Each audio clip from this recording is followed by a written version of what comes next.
From someone who's actually been on the platform for 5 years and not given up on YouTube yet, I can wholeheartedly say that YouTube changed my life, and I'm only at 1,000 subscribers and I'm not even monetized yet. So YouTube is something that before I started, I was pondering for some months. I think it was at least a year that I was thinking that I might want to try recording videos and posting them online before I actually got the courage to do this. The reason being that I naturally am a very shy and quiet person, and over the past 10 years or so I've been on an insane growth journey to go from that to someone who's actually comfortable talking to people, networking, public speaking. And I gotta say that as much as I think my career and my consulting job in particular played a huge role, another big factor in this journey has been YouTube. And the reason that I can public speak right now off of bullet points or even just an idea is definitely making videos on YouTube. And it sounds incredibly silly because no one really thinks about YouTube as this,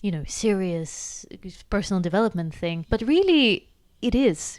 It is from the very beginning, because first of all, you need to set up a camera and start talking to it. Let me tell you, my first videos were insanely bad. These are my personal experiences. I just want to share my reflections and my thoughts and what I'm learning as I'm going through life. And I'm still very far from being perfect, but I'm definitely much, much better than I used to be. First of all, because when I would get the camera up and I would start recording, my brain would absolutely freeze.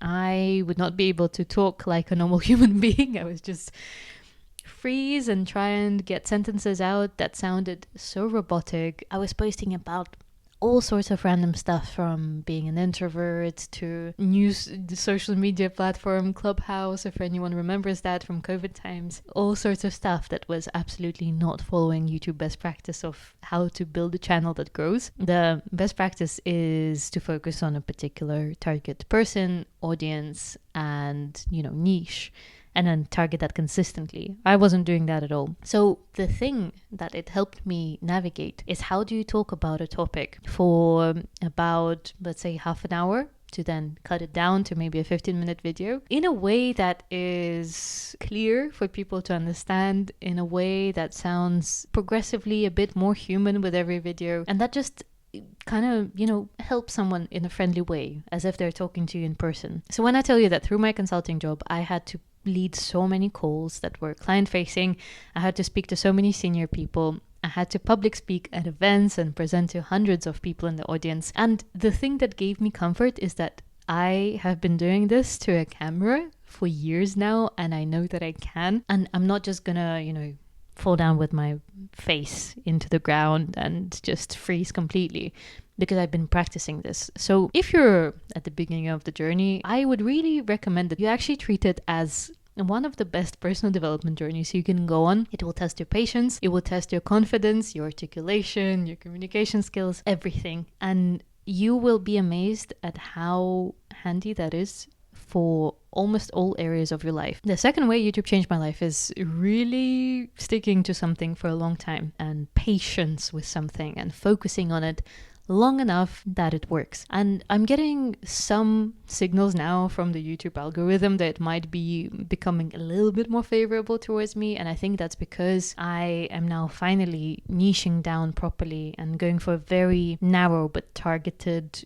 audience slither of the market. And I'm using the skills that I have from my job, I'm using the credibility of Big Four, but to get here, I've had to go through years of trying and failing. And I've tried so many different niches and things.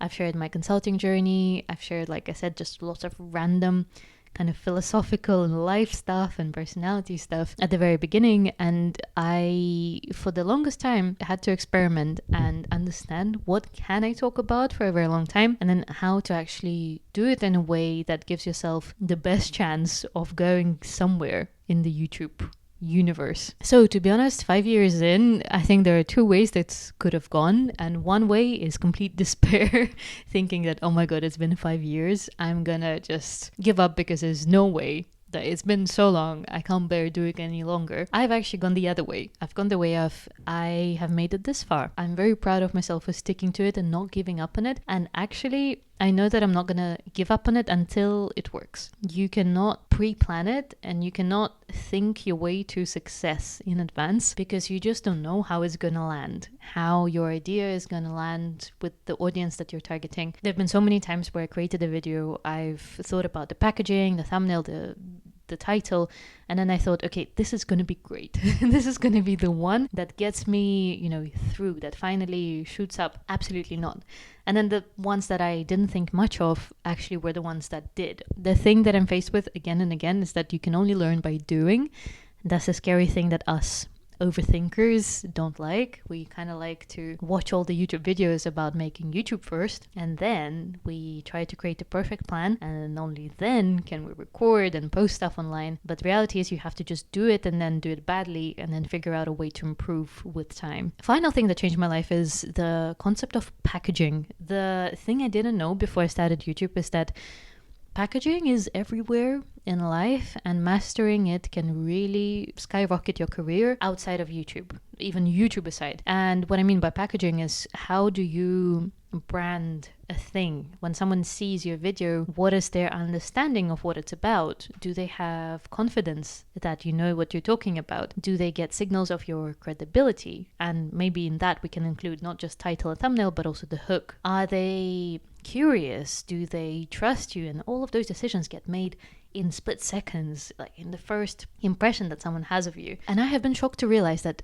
honestly, this is the stuff that gets you through a corporate career ladder, that gets you dance jobs, that gets you YouTube videos that pop off, that gets you clients if you have a coaching offer. All of this stuff comes down to packaging. So if you can master it, you can literally shortcut your journey towards income, financial freedom, and all of the other things. So I have been really focusing on the fact that packaging in YouTube is probably 80% of the game. It's not actually the video itself or what you say in it. Well, at least not in the main part of it. And in the same way, the way people perceive you at work, for example, lots of that impression gets made from the way you carry yourself, from your posture, from your confidence, from the way you talk about yourself and your work. They might know nothing about the work you've actually done. But if you talk about it confidently, with the conviction of someone who is senior and has had years of experience and delivered results and knows their stuff, that's how people will perceive you. The whole world is a world of first impressions and quick judgments. Our brain does not have the capacity to actually analyze everything like in a super duper detailed way. That's why it makes shortcuts. That's why when we see a thumbnail that we find intriguing, we kind of use that as a proxy for an interesting video, but you've not watched the video yet, so you don't actually know. You just have to make that judgment based on the limited information that you have. All that is to say that I think your packaging as a person at work, as a professional, as maybe someone who wants to excel in your hobby or your side hustle, or just present as more confident in dating and friendships and whatever else. All of that stuff requires you to work on your packaging and your branding and the way that you carry yourself, the way you talk about yourself. And YouTube teaches you that like nothing else. Those are just some of the things that have changed my life, from being a YouTuber for 5 years, from accumulating an audience of 1,000 subscribers and hopefully more with time. I would love to hear how the journey has been for you and what you have learned, what has changed to your life being on this journey together. And I'll see you in the next video. Bye.